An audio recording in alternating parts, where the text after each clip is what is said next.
नमस्कार। लोकसभा तयारीको अनलाइन क्लासमा सम्पूर्ण साथीहरूलाई स्वागत छ।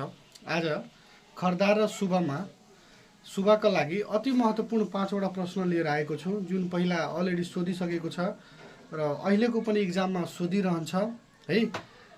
पहिलो क्वेसन छ, शालिग्राम पाइने नेपालको एकमात्र नदी कुन हो? कुन यस्तो नदी छ जसमा हामी शालिग्राम पाउँछौँ? यसको प्रश्न के हुन्छ भने काली गण्डकी नेपालको काली गण्डकी नदीमा शालिग्राम पाउँछ भनेर हामी बुझ्नुपर्छ। अर्को कुरा हामीले के बुझ्नुपर्छ भने नेपालको कुन नदीमा दुर्लभ डल्फिन पाइन्छ? डल्फिन है। अब डल्फिन त हाम्रो देश नेपालमा त अब सागरहरू महासागरहरू त छैन, तैपनि 6000 भन्दा बढी नदी नालाहरू छ। त्यो 6000 भन्दा बढी नदी नाला भएका नदीहरूमध्ये कुन नदी हो जसमा डल्फिन पाउँछ?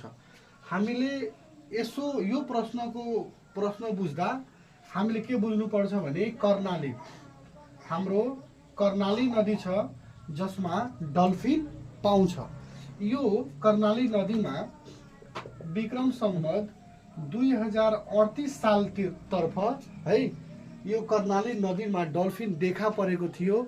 त्यसपछि हामी डल्फिन पाउने नदी कुन हो भनेर कर्णाली पढ्दै आइरहेका छौँ।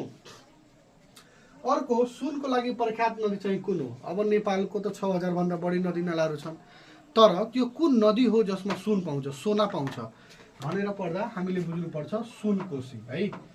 सुनकोशी, यो सुनकोशी नदी हो जसमा हामी सोना पाउँछौँ भनेर बुझ्नुपर्छ।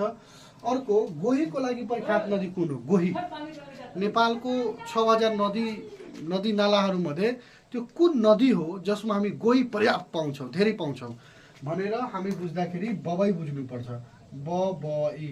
बबई, यो बबई नेपालको एउटा यस्तो नदी हो जसमा गोहीहरू पर्याप्त हुन्छ र त्यो नदीको नाम चाहिँ प्रख्यात भइहाल्यो कि गोही पाउने प्रख्यात नदी कुन हो भनेर।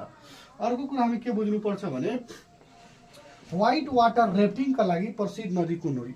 व्हाइट वाटर ऱ्याफ्टिङका लागि प्रसिद्ध नदी कुन हो भनेर बुझ्दाखेरि हामीले मर्स्याङ्दी हो भनेर बुझ्नुपर्छ। मर्स्याङ्दी हो भनेर हामी बुझ्नुपर्छ। आजको हामी यो भिडियोमा यो खर्दार सुबामा सोध्ने अति महत्त्वपूर्ण 5वटा प्रश्नहरू गऱ्यौँ। फेरि हामी भेटौँला अर्को भिडियोमा। तपाईँले यो कस्तो लाग्यो कमेन्टमा बताउनुहोला।